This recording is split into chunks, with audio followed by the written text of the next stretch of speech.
Skip now. Hello, can you hear me? Yes. Okay, I Ye- couldn't hear you. I can hear you now. Yes, Miss Paula. A very good afternoon from my sunny city. We're getting into summer. It's quite exciting. And a very good afternoon, good morning, wherever you're joining us from. This is the Happiness Tribe and your usual Sunday host, Miss Kim, and her colleague coming from a faraway place. This is a topic that's very close to her heart. And it's a good thing we have Miss Paula in the house. I'll just pass the mic for her to introduce the debate as she introduces herself. Thank you and stay tuned. Blessed day to everyone near and far, whether you are in the Mauritius Islands or you're someplace, I don't know, in Iceland somewhere. I am hailing to you today from the beautiful country of Belize in Central America, also a Caribbean nation. My name is Miss Paula. I am your co-host today with Miss Kim, and we are coming to you live podcast from the Happiness Tribe. Doc, I'm sorry. I want to call you Dr. Kim. Maybe it's prophetic, Dr. Kim. Thank you so much. Thank you so much for hosting us, for putting this together, for keeping us going, even when we're not sure what direction we're going in. We have some exciting things going on, but today we're going to begin the conversation with emotions, emotional responses, emotional reactivity, sometimes in areas and at times when it is the most inappropriate. It can be politically incorrect. It can shatter relationships. And so we want to have that discussion today. This is part of the continued series for building success, right? So how do you build success? This is a 10-week series. We're on, I believe, week 7 this week. We were off a week or so, technical difficulties. But we're here today. We're so happy to be here.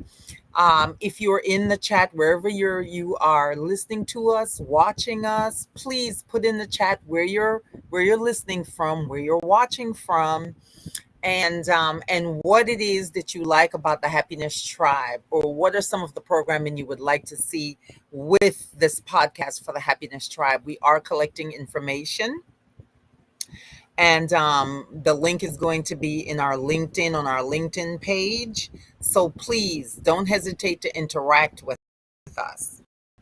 Again, name is Miss Paula. We've got Miss Kim. So let's get into it. Let's get right into it.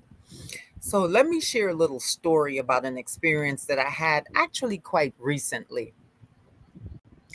I had a contract that I was working on with a client.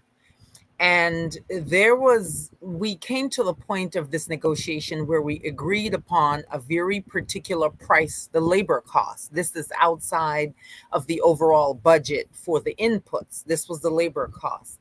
Now, the client wrote down our agreed upon amount, but for whatever reason, somehow the client became confused. And when the payment time came, the payment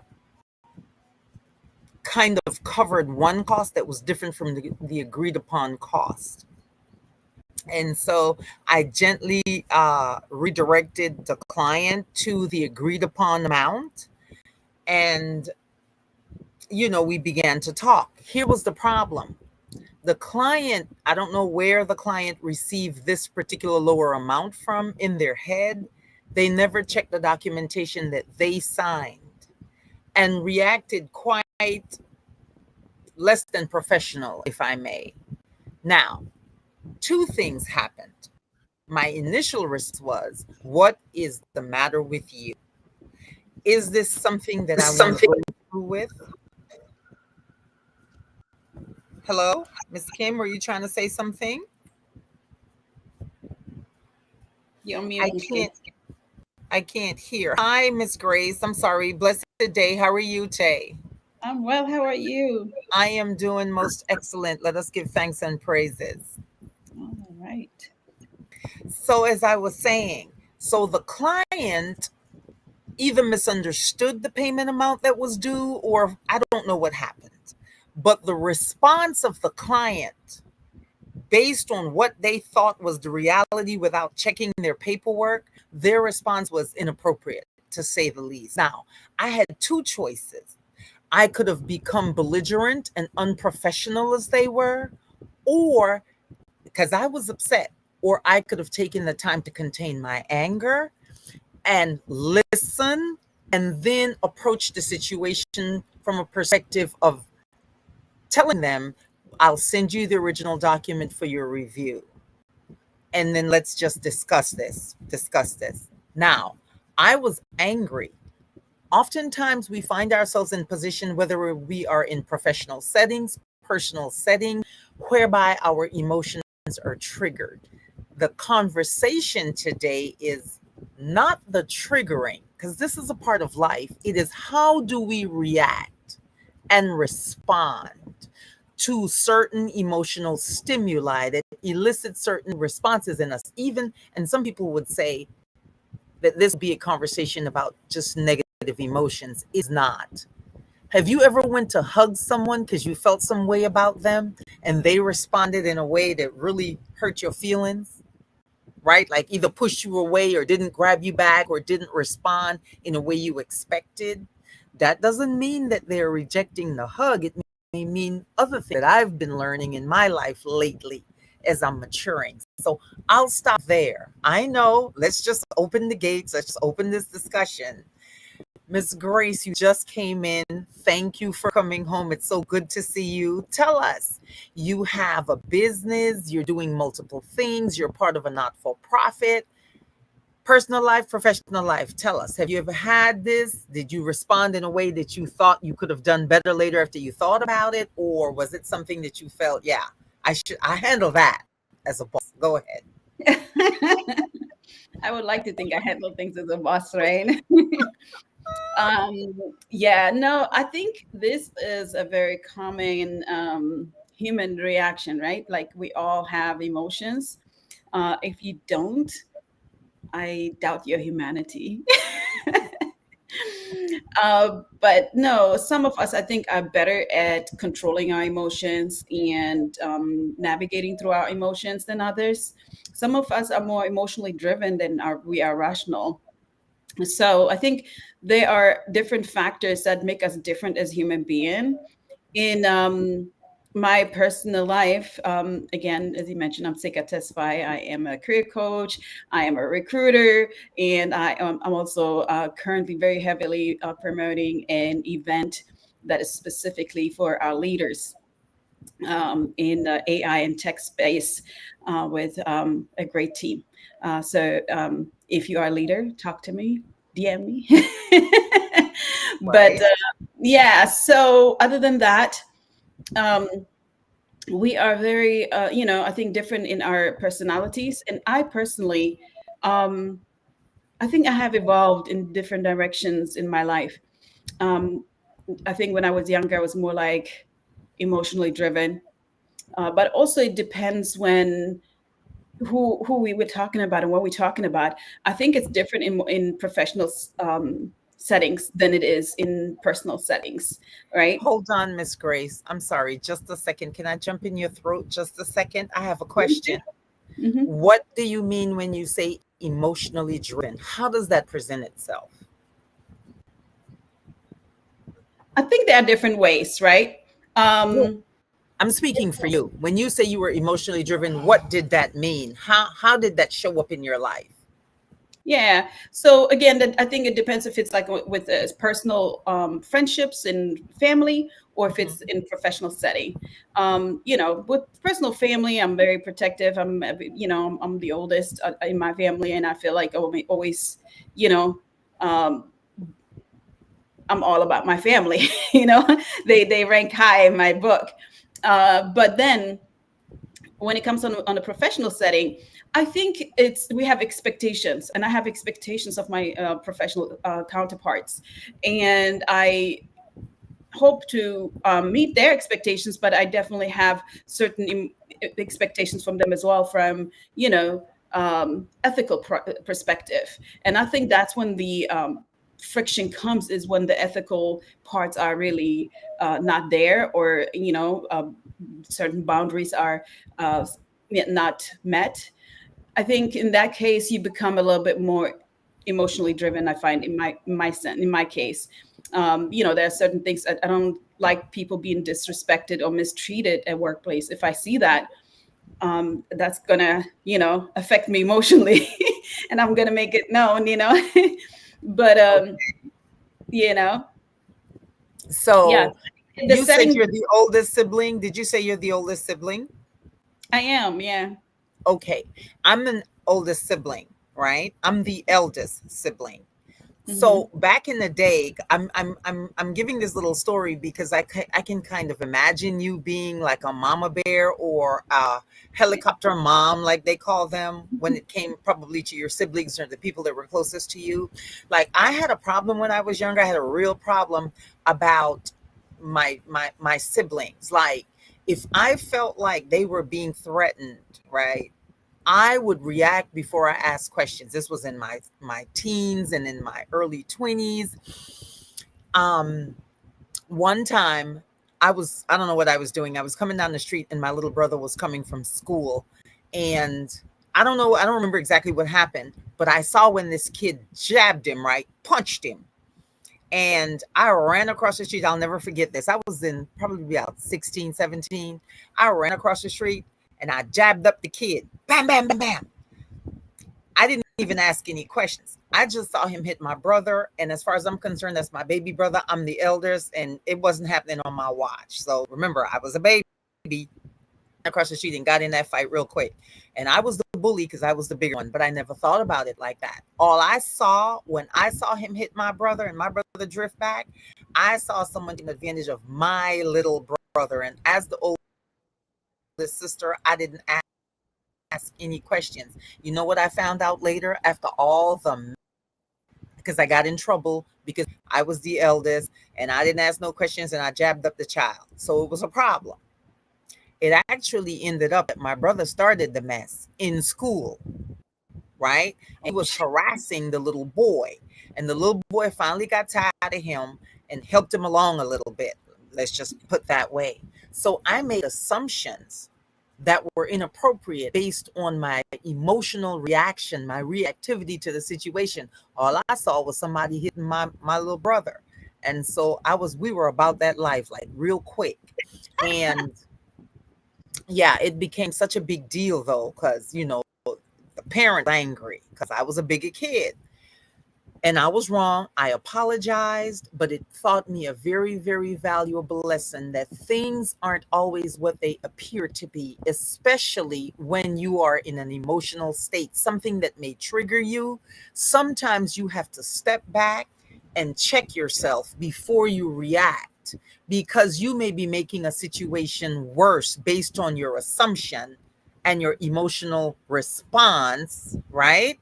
And it may not be what it appears to be. So, as you were talking and you were speaking about how you felt about family, I remembered that story and I thought this is kind of relevant to now. Sometimes how we get triggered emotionally, whether it's and it's even worse in a professional setting.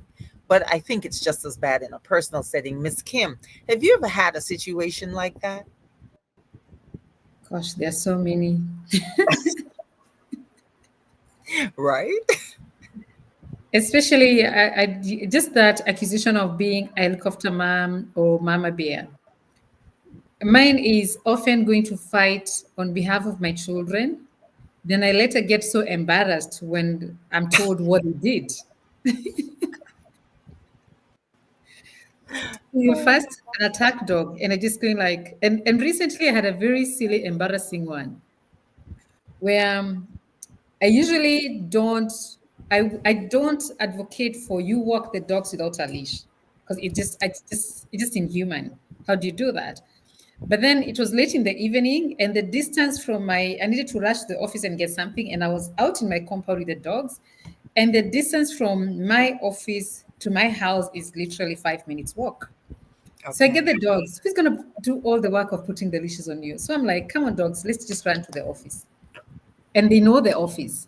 So I knew they're going to behave. We'll just run to the office and come back. So we ran to the office.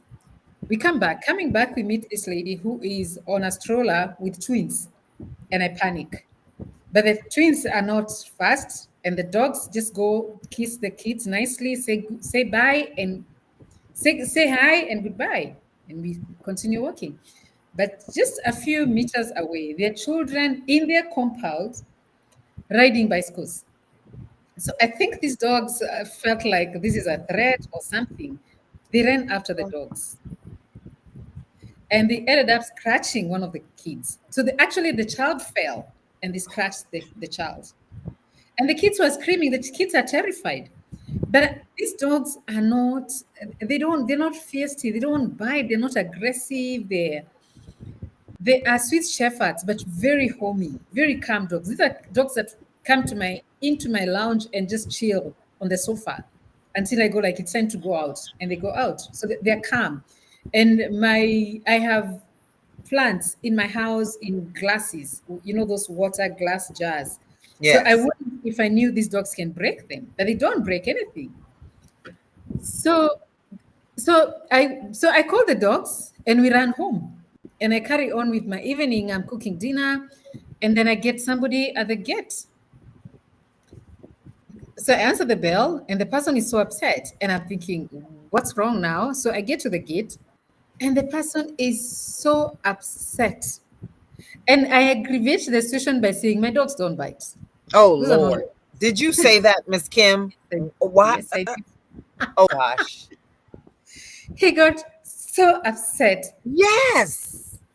I He don't got know, so your dogs don't bite and your dogs are attacking the children and girl. Okay, I'm done. Go ahead. I was so embarrassed. Look at me here defending dogs. And then they show me where the child has been scratched. So now I'm trying to be a good mama. So first I'm still like defensive. Is it these dogs? Can I see the scratch? These dogs have never scratched anyone. They're such homey dogs. So the person is so aggravated. Thanks God the wife was a bit calm. So I just go like, okay, let's take the kid to the hospital. So they say, we're not interested in doing anything with you. If you have to hear, I'm sorry. if you have to hear from anyone, you're going to hear from the police. So the worst happens where they say, so as we take the dogs to the doctor, can we have the vaccine cards? Meanwhile, my elder daughter, who claims to be the official mother of the dogs, moved out and left with these cards, and she's not on phone, and I can't get her. The person who is very particular about pets that files those things is my hubby, Dr. D, who is in Canada and is also not on phone at that hour. So I'm here so stranded, like, what am I supposed to do? And they're going like, we're just calling the cops if you don't even know where your dog's vaccine certificates are. And I just go like, I don't think now we are reasoning. I think first we should take the child to the doctor. There were minor scratches, but still, every parent would want to know, are these dogs vaccinated? Yes. Rabies, stuff like that. Rabies. Mhm. Yes. So from there, anyway, they calmed down. They took the child to the hospital, but I was left checking out my emotional intelligence. And I mean, really, it doesn't make sense. Why are you defending dogs? And causing yourself some more headaches. Yeah, for what? Just admit guilt and apologize and do the necessary. Did you ever apologize? I Miss did. Kim? You I did? did. Okay. Yes. That's And cool. then That's cool. they're silly me. I apologize, and then I'm getting scared since I've been threatened with cops. I call my friend lawyer, and my friend lawyer goes like, "You're being so silly. Why did you apologize? Apologizing is admission of guilt." And I go like, "I'm guilty. Why did I walk the dog to a leash?" That's a really good story. That's a really good one because that's a No. perfect example. That's a perfect example of an emotional response that can blow everything out of proportion. So the silly thing is, I go back to you see, my friend, he's actually making fun of me. Like, really? Now you want us to start discussing dogs? What are you doing out with the dogs at this hour?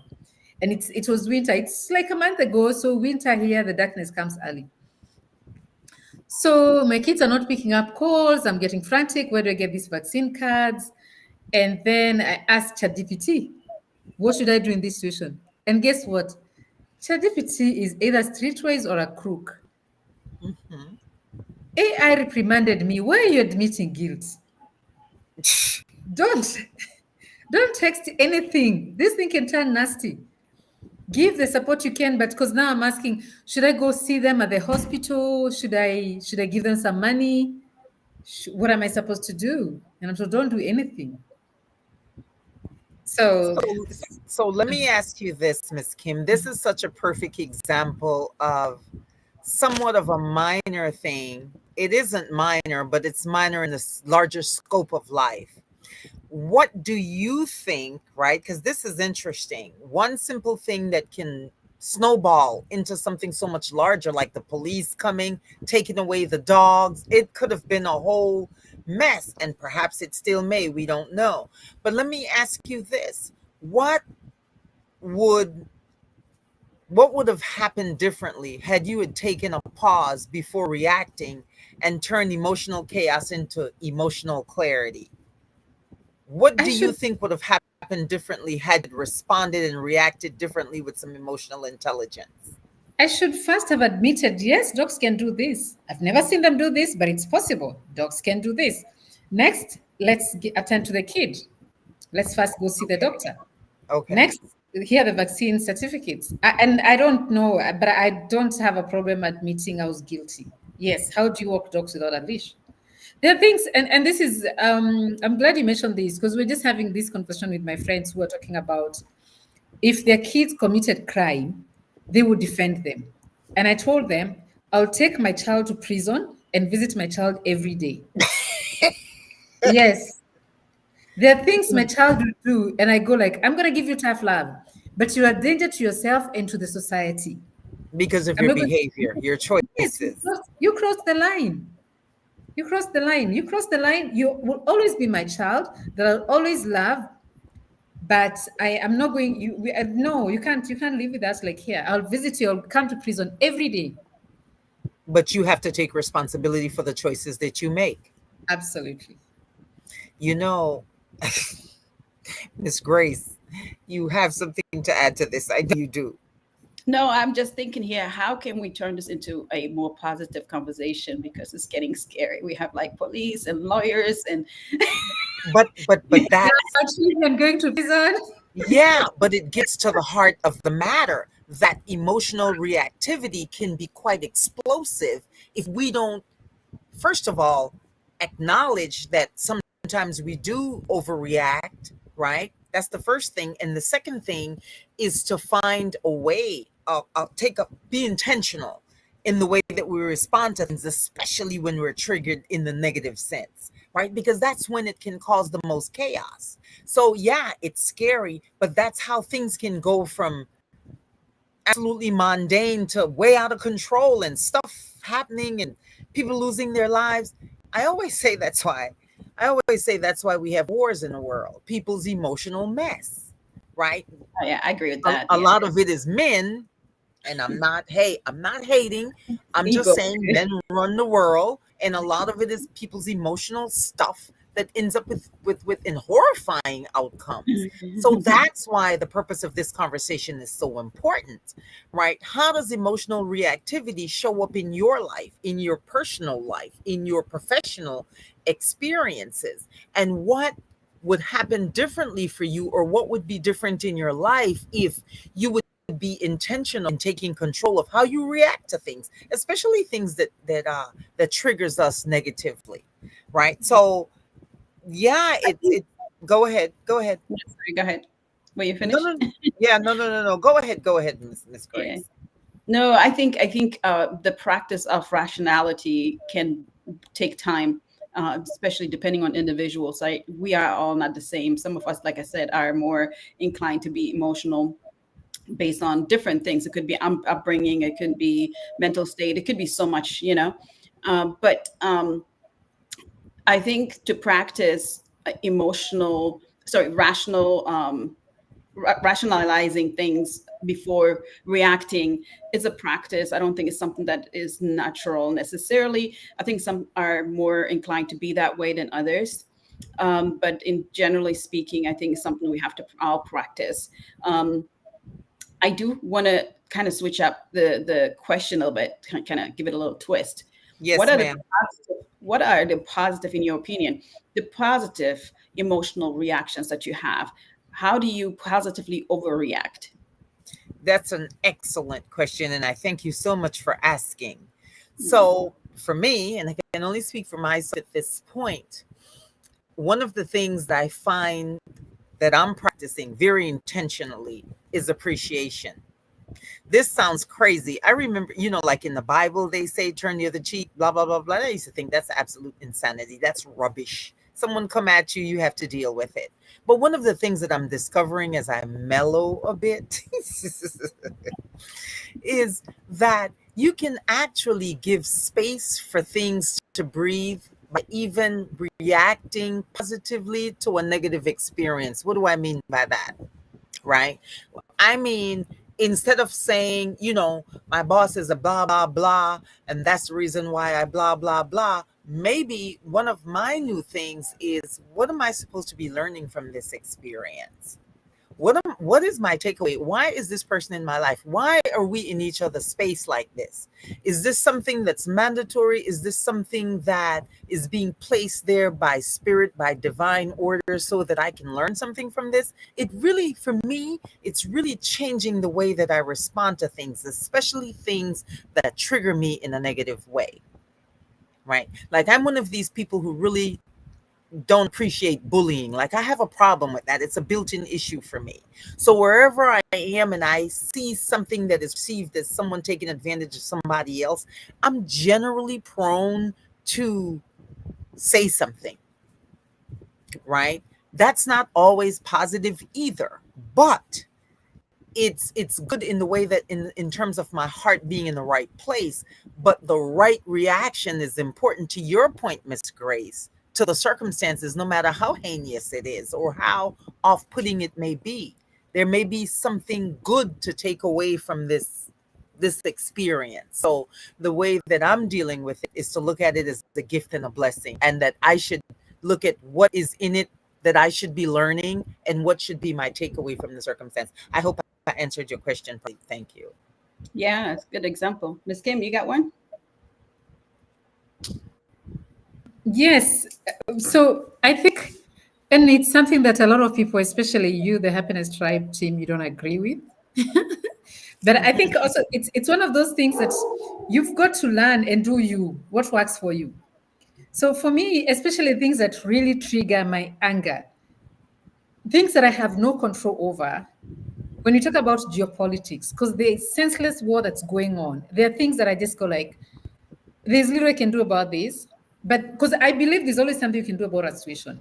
But there are some, so what I figured out is in my own way, a war that is Mhm. senseless, that is I mean, far away places. What can I do? So in my space, I will practice kindness. I'll offer support to people next to me. I'll Mhm. preach positivity, and I will be here for the Happiness Tribe to inspire others that could be going through something else. I may not be able to sort out and deal with the issues that are going on. And that sort of makes me feel I've played a role. The other one I constantly try to do is I try to imagine all these, should I call them crazy or weird humans we have, because they're there as these innocent people. I try to imagine somebody as a child who was born pure, kind, nice, but they got into a world that taught them otherwise. Not to justify people's actions. Maybe it's my little way of seeing humanity in them. Can I still see you, this horrible human being? Can I still see a little bit of humanity? Can I still try to see something could have happened to you for you to turn out to be horrible? And maybe for me, that's what takes away, don't even respond. For me, that's what take away my pain to go like, because honestly, when you think about it, like you can't draw comparison on how a child who was born with in the midst of war, crime, and has never seen peace or known peace. How do you expect that person to grow up to be a normal human being? The pain is real. Remember, the body keeps a score. It doesn't mean we don't have kids that are raised very well who misbehave. But we always need to think about this reaction that you have. What motivates it? What kind of a person? Where did you grow up? What is that? What's your background? Where you like this? Yeah. And then And from there, what stage of your development are you in? Because and some some people, people change as they get older. and also to realize some of us, we've had anger issues, but we had anchors that supported us. We had parents who noticed this child, this one will go to prison very soon. And they brought us back home. We had teachers, we had a community, we had grandmothers that were there talking to us. And maybe would not have turned out right, whatever we call right. Well, and you're absolutely correct, Miss Kim. You're absolutely correct. But in the absence of that, because a lot of the elders are dying off, a lot of this wisdom is being removed from our lives. There's distance that has been created. So what I think the focus is now, the other side of this coin is, what is our personal challenge? The whole idea for this discussion is really for us to bring this emotional reactivity into the forefronts of each other's minds so that we're mindful of it and that we become intentional in paying attention to our emotional reactivity. How does it show up? Does it show up through feeling overwhelmed by small triggers? Does yours show up by being impulsive, by having impulsive reactions, maybe saying yes when you mean no, or exploding in anger? Is it about riding the emotional roller coaster daily? Maybe you're having hormone issues and whatever kind of issues that gives you emotional issues, or just seesawing emotions. How are you responding to that? How are you showing up in the world? Right? We need to begin to be mindful of that on a personal level. So, what we would like to do today, and part of this discussion really is to invite our listeners to reflect on, where do my emotions hijack me the most? Where do your emotion hijack you the most? Is it at work? Is it during inside of your relationships? Is it self-talk? How does it show up for you? So you can be intentional identifying some of the pitfalls of emotional responses, whether they're positive or negative, and to be mindful and conscious on how you react to those emotional triggers. Um, what I'd like to do now, ladies, if we are amenable to it, is I'd like to take a break. I'd like to take a short break and speak about this podcast today that is sponsored by OneStream. Miss Kim, can you tell our audience about OneStream and its support for the Happiness Tribe and how we support it? Thank you, Miss Paula. So we have been sponsored by OneStream Live, a super awesome platform that we're able to stream up to 50 channels. So I would like literally call it a mini TV that we have here. However, currently we're streaming on 20 plus platforms. So I mean, it was very gracious of them for them to sponsor this show, and they've been sponsoring quite a number of shows. I think we've been with OneStream for more than a month now. We're grateful. Would love to urge anyone listening there, check it out. Use OneStream. I will drop the link that you can apply with to join OneStream Live on the comment section. And if you have specific need that you would like us to introduce you to OneStream team, we're happy to do that. Please also note that we are open to broad partnerships or any other sponsorships that you'd like, anything that's aligned to what we do. We are happy to have those conversations. Thank you. Thank you so much, Miss Kim. Thank you so much for acknowledging our partner in this podcast. So let's move on a little bit. Can we can Yes. I say something before we move on? And sorry, I have a hard stop, but I wanted to just say something in my to my previous question about positive emotional reactions. And one thing that I noticed, and I actually had a video on this and a posting on this in regards to someone. It was actually a clip on one of these Nollywood Nigerian movies, Okay. where somebody took a accepted a job offer, and was overly excited, extremely excited. Okay, He was just thank you, and bless you and bless you, generations down, and da da da da da. It was just so much excitement, right? I think that is a positive negative reaction. That's an emotional reaction that is overly positive and not good at all. you know Really? Tell us about that, Miss Grace. Yeah, absolutely. But so because you are now like becoming, it's a bad appearance, right? It's the same thing if you are dating somebody or you want somebody's attention, and then all of a sudden you get that attention, you are like, oh my gosh, I love you, I love you. You know what I mean? And that kind of like, I'm all over you kind of thing. Some call it love bombing and whatnot, and just being overly. What do you do? What happens? That person is going to retreat and reject. You know what I mean? And just kind of say no. And that's the same thing with the job search. You don't want to come off desperate. You don't want to come off overly excited. You don't want to, you know what I mean? So there are things to look out for when it comes down to positive, negative emotions, or overly hyper positive emotions, Hyper right? positivity. There you go. Yeah. We're gonna find a word for it. But yeah, I just thought it was interesting, and also like very important to point out, because in the space of coaching people, that's something that you try to tell folks, but at the same time you want them to express excitement, but controlled excitement, right? A That is so positive interesting, Miss excitement. Grace. I'm Yeah. sorry. So Go yeah, and that ahead. goes, I think, for all type of relationships, friendships, or encounters. We don't want to as an entrepreneur, as a business owner, you don't want to come across a deal and just be all over this potential customer and scare them off before you can sign those contracts, right? You want to be rational, you want to let Yes, Grace, but how do you align that with our culture, different cultures? Look like things like funerals, like we mourn, we scream, we wail. And especially as Africans, you can't even tell when we're happy and when we're sad because we still dance, we'll sing. If you have seen some clips circulating on how moms celebrate when their children get their degrees, and when you look at it, it could be a lot of build-up of emotions. This woman has really struggled to get the child there. So she's going to get on stage and dance.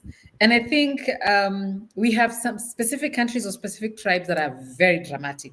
I'm sure you've seen them. Like they will see you in a posh place where you're expecting some decorum to be observed, and they'll come dancing and shout your name, screaming your name. I do I'm have to sorry. add, different cultures for different countries, even within the continent of Africa. But yeah, I see where you're I coming from. see that. I totally, Miss Kim, as you were describing that, I totally saw the cultural context for that because I heard what Miss was saying, and I was about to say that's something that's hardly discussed anywhere in the public sphere in terms of being overly positive to the point where you scare people off. What do you do with that in a cultural context, though? That's an excellent question. Because if you come from a culture where we celebrate, we dance every little win, I got the job, hey, I got the contract, we love it, I'll hug you, I'll give you two goats. I I don't know how does that. I mean, how do you navigate that? I What do think you that's also tell? it's different if you celebrate after you have it, right? Like I think it's a little bit different. I No, think I'm saying to the person that's giving you, like, for instance, if you facilitated the job or they got the job and they were like, thank you, over the moon, I'm mailing you two goats. Like, how does that translate? How do you navigate that well, those cultural nuances in a professional setting, especially? Like, what does that look like? That reactivity is supposed to be positive, but is deemed as negative, and it's like, what's wrong with you? Maybe I shouldn't have hired you, kind of a thing. yeah, no, I think there is different. I don't think it's necessarily one or the other. I think um, first of all, in a professional setting, taking a job interview process as an example, the minute I am overly excited about something that Mhm. they are hiring me for because they see the value in me and they see that I'm going, they need me, right? That's why they're offering me all this money to work for them. I'm Right. telling them, oh my gosh, I cannot believe you see this in me because I don't really have it. Do you see what I'm saying? So Yes. we have to believe that we actually have the value that we are bringing to the table for them to even consider us. It's not a, nobody is going to, you know, hire you just because you're a nice person. You know what I mean? Right. They But my question, hold on, Miss Grace, I'm sorry. Before you go further, we need to unpack that. My question to you then, is that a primarily Western perspective in the employment sphere, or is that something that needs to be paid attention to even within an African context, for instance? Yeah. You understand what I'm asking Yeah, here? I know exactly what you're talking about. I actually am working with somebody from Germany in regards, to um, addressing certain cultural, corporate, and leadership conduct within the continent, which means, also when you go through a job interviews, what is, some of the challenges, what, and just different aspects. I don't want to speak too much about that, but I do see what you're talking about. And yes, there is a layer of different cultures. But even again, that's what I'm saying, even within the continent, there are differences in cultures for each country. So, good example is, for example, a lot of times Northern Eastern, like, even like my country or, Egyptians or whatever, if you take where there is more modesty, more like expectation of low spokenness, whatever. Reserved, very Reserve. reserved, Yeah, very yeah, yeah. And then you conservative. have so we have then, a lot of times in the West African or even Africa, where it's a little bit more temperative, right? With more temper. So it's a different language, it's a different culture. So they speak so there is intimidation sometimes there, you know what I mean? And they may think like, what is wrong with you? Why are you so slow? You know what I mean? Well, While but others here's think like, but why are you so loud? I really love where this conversation is going from a professional standpoint. That was the other area we're about to discuss anyways. This is a great segue. But from a leadership standpoint, when we're looking at leadership as leaders in whether it's a medium-sized organization, it's a small organization, it's a large organization, the question then becomes our cultural radar needs to be tuned in, or our cultural lens need to be adjusted when we're reacting to people's reaction, like to your point very specifically, that over positive reaction. Is it just that this person doesn't have any self-esteem and that's why they're overreacting, or is this part and parcel of their cultural frame of communication, frame of being, that is now, and they, in other words, is it really still a good person to hire because they're over happy? That's the question Can, that I'm asking. So can I? I'm gonna let you in here because I know I can see it, but I want to clarify where this professional standpoint, if someone is reacting a particular way and we come at it as leaders from a particular perspective, are we missing the boat, or should we widen our scope of examination of the person or of the thing? I've got to plug my computer in, and I'm gonna stop. Miss Kim, please go ahead. So my suggestion is read the room. That's what we do all the time.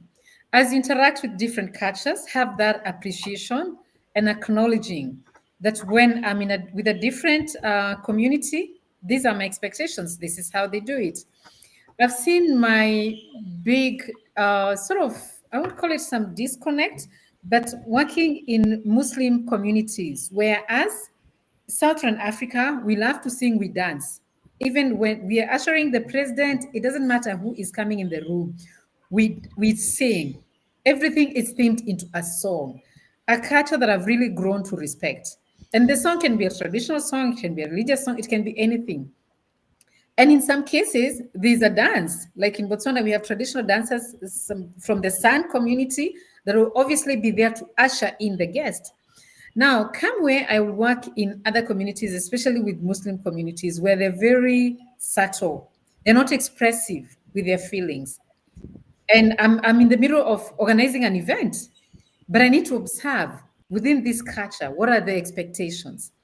So this could be the same thing. I'm working with Germans, I'm working with Japanese. So these are my partners. So I need to present to them in a way that I don't scare them. So it's literally read the room. And for you as an employer, if you have this dramatic person that the minute you tell them your job has been approved, they want to cry, they want to scream, they want to call the world. Then just have a little bit of that acceptance that this is how this community celebrates. This is exactly what they do. I think, especially Nigerians, for every little thing, they will dance. We even have that thing, we actually call it, when we're so happy, we say, I'm going to do the Nigerian dance. Because they just have a thing they do, tap That's their their feet. happy dance. That's their happy dance. And I love it.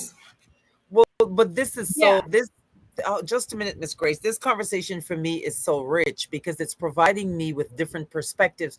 The cultural nuances weren't even things that I considered because oftentimes when you're reared in the West, that's where you grow up or that's where your professional development has occurred. We come, whether we know it or not, and this is all people, but I notice more from myself, somewhat of a level of implicit bias in our decision making, in how we react, respond, and in a world that is increasingly multipolar, in a world that's increasingly driven by the developing South or the Southern nations, the whole indigeneity and culture comes into this. So do we broaden our perspectives in the way that we see, receive, and respond in these settings emotionally? I think this is conversations that we really need to keep having. Miss Grace, please go ahead. Yeah, no, I think there is we're talking about emotions and then we're talking about cultures. I think there is differences a bit there as well. Not everybody in the same culture is going to have same type of emotions. You know what I'm saying? It still is human driven, like individually driven, right? Some of us may be more emotionally inclined than others, as I mentioned before.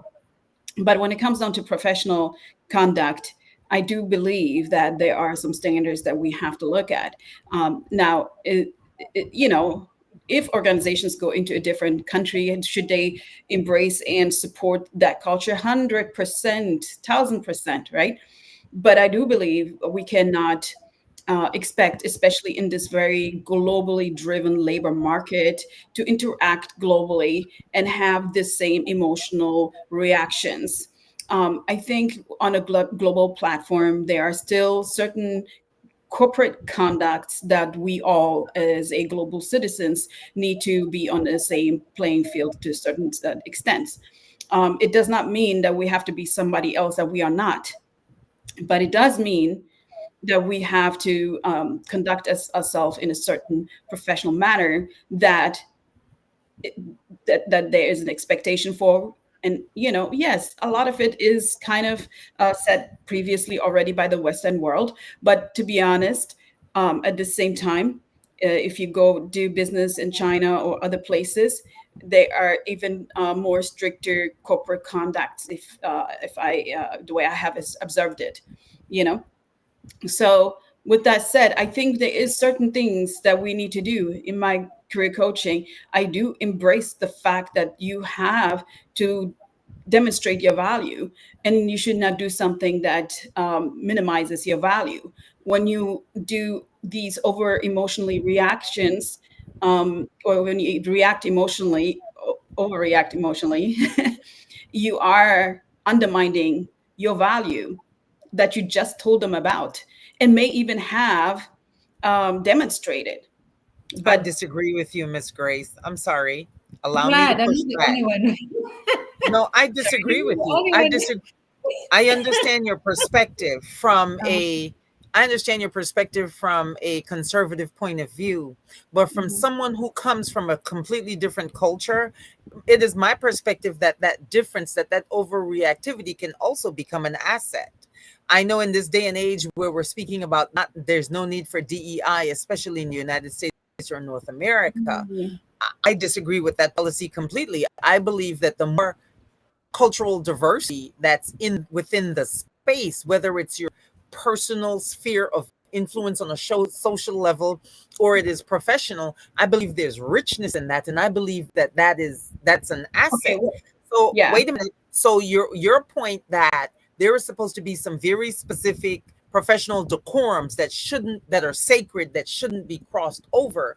My next question is, who determines that? Because then that becomes the Yeah. crust of the question. I'll stop No. there. Go ahead, Ms. Kim. Yeah, yeah, Go. yeah. First of all, when you're talking about DEI and and diversity and this and that, I'm not talking about that. I'm not talking about, like I said earlier, you should be yourself. You should not be other than yourself in conducting yourself, but you should be able to control your emotions in a way that you are communicating value. That's all I'm saying. I'm not saying, don't undermine your value by doubting, making people doubt what you actually just said. You know what I But mean? the So I'm question, and not you're saying, absolutely correct. You're absolutely correct, Miss Grace, and I'm not disagreeing with you. But what I'm saying is, I'm pointing out the nuances here, and that there's a fine line between what is acceptable, what is the norm, because who gets to decide that, and the the open box, if I may. In terms yeah, of coloring below the line. I want someone that comes from a vastly different culture than me inside of my enterprise, if they present with the skills that's necessary, and if they bring that added dimension of cultural awareness, and how that shows up in a positive way to make the product better, to marketing more appealing, whatever that may be. I I think think that's an advantage. I That's think all that's I'm a saying. totally different conversation, because that's Okay. not what I'm saying. What I am not, Okay. I'm not talking about disregarding, disowning, or not, presenting yourself as your true self. What I Okay. am saying is the values you present should not be overshadowed by your reaction and by your emotional reaction to things. So that's all I'm saying. Yeah. So I don't want to take it to cultural diversity or whatever. That's not what I'm talking about at all. Right. um, you know, Okay. I always consider myself a child of three continents, and I love my culture, my Eritrean culture, and I'm always disciplined in it when I can. The same way I love the countries that I grew up in and I live in. And I truly appreciate that, Miss Grace. And because I know you, I'm clear about that. But I want to push back so we can unpack it in different ways, so there's no misconceptions about what the Yeah. crust of the discussion is. The crust of the discussion ultimately is that everyone has to be responsible for their own reaction to life, whether it's in a public setting or in a professional setting, and that you have to own it and take responsibility for it, even especially when you don't, if you Yeah. understand what I'm saying. Like my scenario and my insanity, right? I have to own that. I have to, that doesn't have anything to do with culture. That has to do with being a fool. That's what I was being, was a total fool in that process. And so I have to own that, and I have to respond to that. Oftentimes we go through life worrying about why people perceive us or react to us a particular way. But a lot of times we don't really take the time to examine how we show up in the world, how we react to things. Like, for instance, you may be working in an environment where someone is passive aggressive because they grew up in a violent environment. They grew up in some place where, there was abuse going on. And so they have managed to survive and to get to the point they are at a professional. I'm only using a professional level right now, inside of a professional sphere, if I may, right? So the way these people show up is that they hate confrontation. So they may feel some kind of way, but they won't say anything. Or, they may be boiling inside, and then they decide to sabotage something because they don't know how to react Mhm. appropriately, or to react in a professional manner, in a professional setting that allows them to be heard, to be seen, and for them to contribute what they inherently bring to the table. So I just wanted to say that. Thank you so much, Yeah. Miss Kim. Go ahead. I think I'm good. I understand. In the interest of time, so that we move to the Yeah. next agenda, because we're left with 30 minutes. Thank you. Okay. If it's Thank you. okay, I actually have to run off. This was like, I actually had to go a long time ago, but I'm so glad that I was here. And yeah, I'm I look forward. sorry, Miss Grace. Thank you so much. But can you just tell our audience right now about the event you have coming up and how to get in Yeah. contact, please? Yes, absolutely. Thank you. So first, the event is specifically to serve leaders within the organization. This is an in-person, closed door, but invite only um, type of event here in the Dallas DFW area. We have about four specialists and experts within this area of cybersecurity, AI, networking, and things like that. And it's for them to collaborate, listen to what other leaders are doing, and to kind of take away some information that may be helpful. One of our experts is offering actually maybe a couple of them, 2-hour free consultations. That's a 2 hours free consultation. And they're very well known here in the region. So, if you are one of the leaders, you can come in and take part in that. Again, this is for leaders who are looking to know and strategize and understand the current environment. So that's that, and it's going to be on the 23rd. Thank you. Location will be disclosed up on. You can DM me here on LinkedIn. Thank you, Ms. Can you please tell them your company is the lead company? What is the name of your company, and how can they get in contact with you for services? Yeah, BK Talent Solutions, and we love to connect folks with job seekers and with candidates and experts in the world, right? So that's what we are doing in this case. And you can reach me through LinkedIn, even here on the Happiness Tribe. You just reach out and we will get back to you. Thank you so much, Ms. Grace. Thank you for gracing us with some of your time. We know you're extremely busy. We hope and we pray nothing but the best for the event. And may the company continue to grow and strive. And we're going to let them know. We're going to keep everyone abreast of whatever else may be going on inside of the Happiness Tribe. Thank you so much. Have a blessed day. We know you took the time. We appreciate having you. The conversation has been richer because of your presence. So have a most humble and blessed day. Thank you. You too. Thank you so much. Thank you, guys. Have a beautiful day. Bye. All right. Thank you. So, as Ms. Grace exit the stage, we would like to pivot a little bit in this discussion. We would like to now engage a conversation about some of the things that the Happiness Tribe is engaged in. But before we jump into that, I really would like Ms. Kim to speak about the project that Destination Imagination is working on now.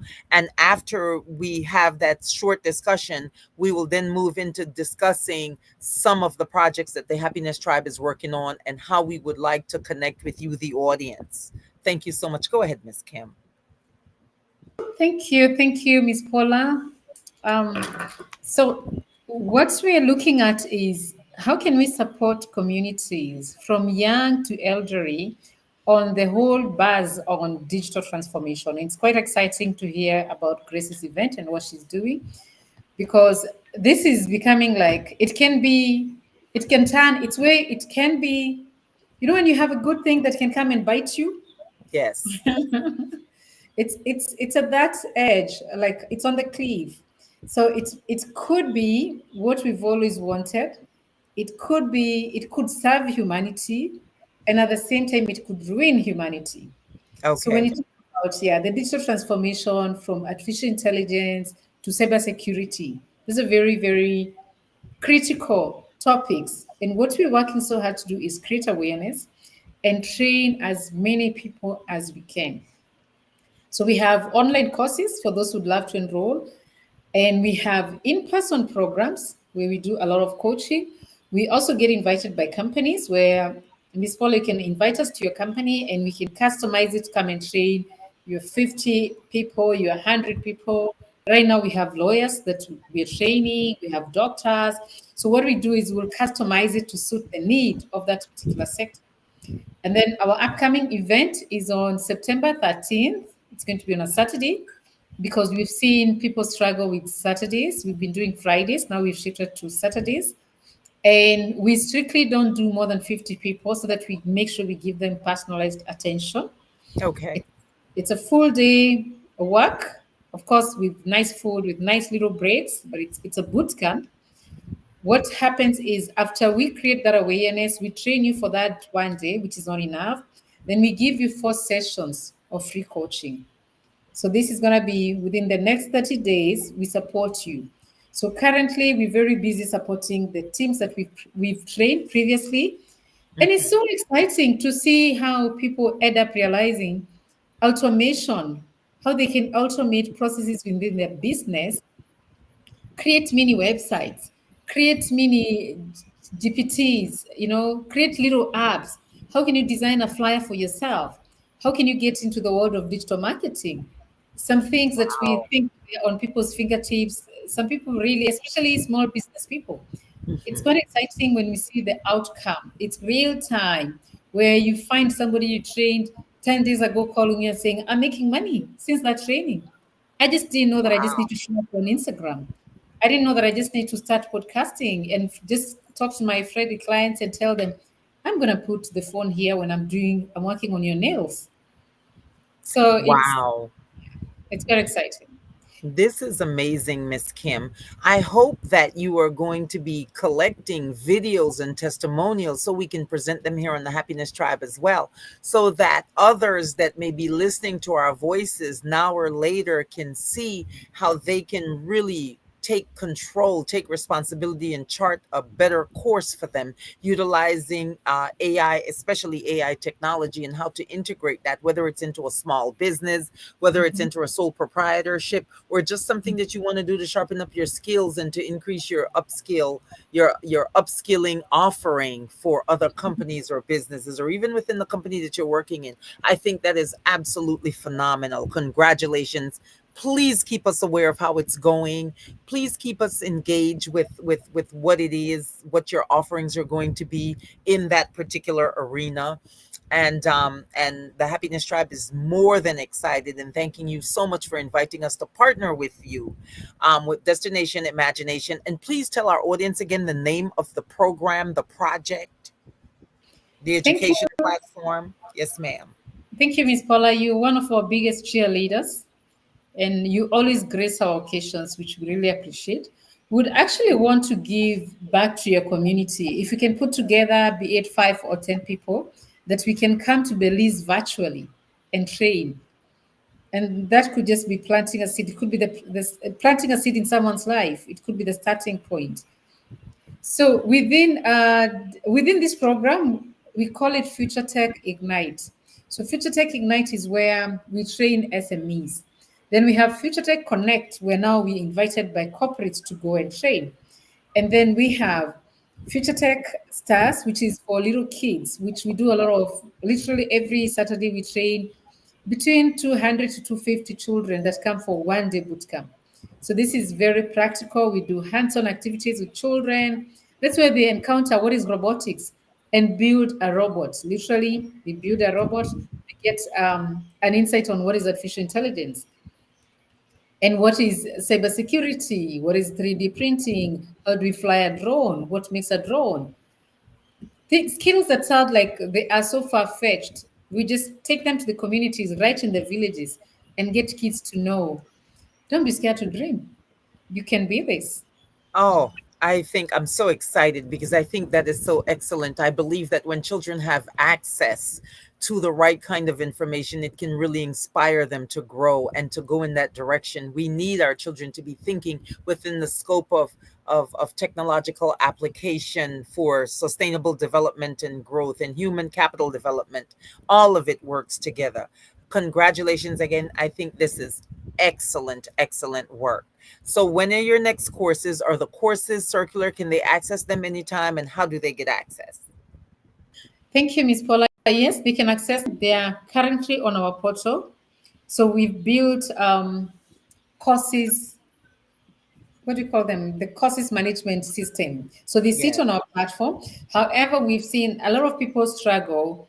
I think the big companies that do courses, they did some research and they came up with 80% of people who start courses don't finish. So it can be very daunting to finish an online course. And that is where we give in-person attention. We also Okay. partner with partners of IBM, where with IBM, you can do from the very basic entry level courses from cloud computing to data cleaning, all the way to a world class course, which you can self teach, but we also provide coaching for that, which can give you a super world class opportunity. You can create your own job. That's something we teach entrepreneurship. We need more people creating their own jobs. And you can also be more employable. We also package this with soft skills because if we don't talk about that and include that, that's where the cracks are beginning to show as we embrace AI. It's a tool. But if it finds you're not grounded, you don't have emotional intelligence, back to what we were just discussing, That's correct.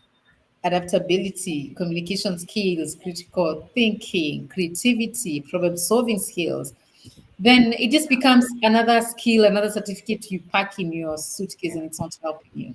Yeah.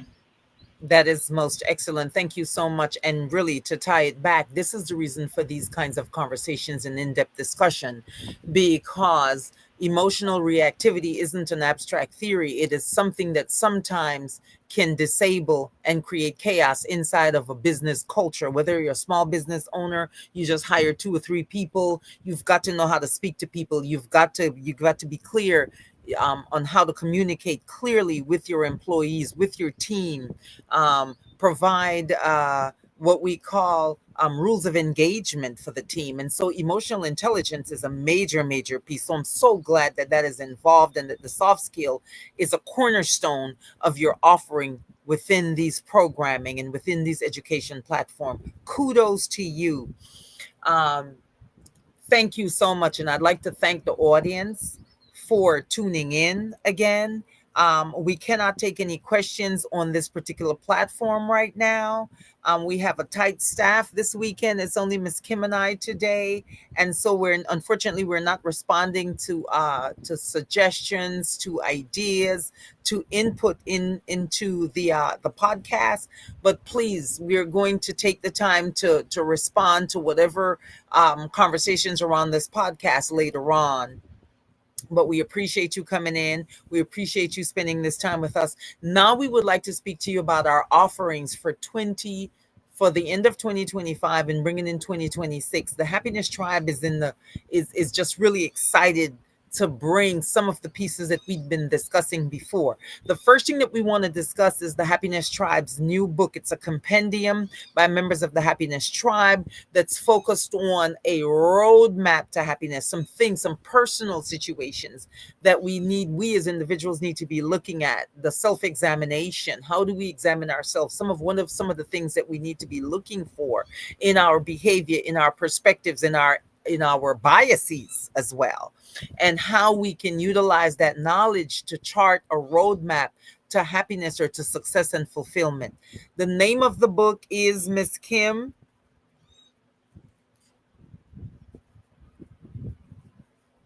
Sorry, The Road to Happiness. It's a masterpiece. It's Yes, it beautiful. is. Mm. And we are looking to have the book available finally. How long? In early 2026, Miss Kim? Or do we think we're going to be able to hit our trajectory for having the book around Christmas time? I suppose even before then, could be in another month's time. Yeah, we should have the book ready. Yeah. Excellent, excellent. So we do have a website if you're interested in early editions of the book. It is an ebook. Um, it is a roadmap, right? It's a roadmap for happiness. It's a workbook. It has it's some work pages in the back of the book. It speaks both about the individual authors of each story or each component and what their token animal is. Your token animal, a token or a totem animal, is an energy that's in each individual. It shows up in different ways, so we mention that in the book to kind of get people acclimated to understanding who they are, the different components of who they are. I think this is going to become a really, really well used workbook for the individual who's truly seeking personal growth and development, because this does translate into your professional life. The one thing that we're clear about is that we bring our personalities, our biases, our perceptions, we bring that to the professional environment. So if we can do some work, we can excavate the best of who we are, and then we can bring the best of who we are to whatever environment we're involved in, whether you're an entrepreneur, whether you're a professional, whether you're an artist, you're an artistic type, or you're someone who's a communicator. This book, with the components in this book, it's very, very, we believe it's going to be effective in helping the individual to excavate their best selves and to share that self with the world. So, Miss Kim, Tell us about some of your vision for what we'll do with the information in this book, like webinars, like some of the things that we would like to be able to offer for our audience in 2026. Thank you, Paula. It's quite exciting. We're going to be doing a lot of retreats, a lot of webinars. We'll take people, educate people on what's in the book. We'll also have the book available at a very reasonable price to make sure that literally everyone can afford it. We're also launching courses that are quite aligned with the book. And obviously, as a community project, we are onboarding communities soon on our platform that we keep on nurturing. There's mentorship that's coming up. There's Miss Paula, who is a strategist, who is also assisting organizations. And I know we only have 2 minutes to go, but I think it's important for Miss Paula to talk about her strategy work. She's very kind. She's always promoting our businesses. And I've worked with her for quite some years, and I would attest a lot of my success by having her as my mentor and my think tank and my strategist. Oh, thank you, Miss Kim. I don't know about all of that. I'm doing the best that I can do with the limited information that I have, but I am passionate about learning, and I'm equally passionate about sustainable human development. Well, what does that mean? It means the entire social structure, whether it's making money, whether it's health and wellness, whether it's plant based medicines, whether it's psychological well being, whether it's emotional well being and emotional intelligence. I am passionate about watching us and helping us facilitate building those infrastructures in our personal lives and in our professional lives that enable us to arrive at a place where we can be satisfied with our lives, whatever it is, whether you want to go back to school, you want to upskill, you want to learn something new, you want to learn how to garden. I'm into resilience gardening. Resilience farming is one of the things that I'm into, but I'm also a strategist. I'm a strategist who looks at the world from a closed loop system, if I may. I look at everything as being positive, even the negative experiences. How do we learn from those? How do we leverage those experiences so that we can grow? What do we learn how to do differently? How do we communicate with each other? All of that, all of this goes into helping to create a whole and healthy human being. And in extension, a healthy business, a healthy community, a healthy organization, a healthy country, a healthy continent, a healthy world. So I do what I'm able to do within that scope. I don't advertise, and I don't just take random projects. I only adopt and work with and within and partner with projects that are in alignment with my personal goals and with my value system.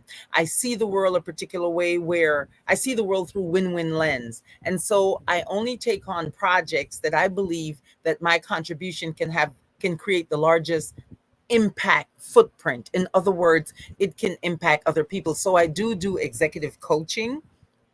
I do executive coaching. I do project design and build. So there are a variety of things that I'm engaged in now. I'm working with a few international organizations and businesses, corporations that are really starting to build what I would like to call the new the new economic system, the new social economic system. I don't know what's wrong with my mouth today. And so I'm excited about that. I'm excited about the work that we do. I'm excited about the work that the Happiness Tribe is doing, the directions that we're going. And I'm appreciative for being a part of this team. I hope that answered your question, Miss Kim. Thank you, Miss Paula. You do quite a lot, and you also have a very big heart. And I would strongly urge our audience to get in touch with Miss Paula. She has a LinkedIn account that she posts once in a month, but it's okay. She's available. Oh my God, she's trying to get me on social media. I can't. I'm making progress, but it's Yeah, slow, agonizing process, but I'm making progress. you're doing great. I mean, this is social media. You're here. This is This is great. correct, I which is appreciate. something I probably wouldn't have done 2 years ago. So Yes. thank you. You're most welcome. So, our listeners, our audience, we appreciate you. Thank you for joining us. Please do join us again next week, same time, same place. I will just leave Miss Paula as the author of this podcast to do the closing remarks for us. Thank you so much, Miss Kim. But before we go, I'd like to let everyone know that you can find the Happiness Tribe on YouTube. You can find the Happiness Tribe on LinkedIn, on Facebook. I believe we are just starting our Facebook and our IG pages. And you can find us here every Sunday. The Happiness Tribe podcast is every Sunday. We're excited to speak. We're almost done with this particular series. This is personal development series. How do we work on ourselves?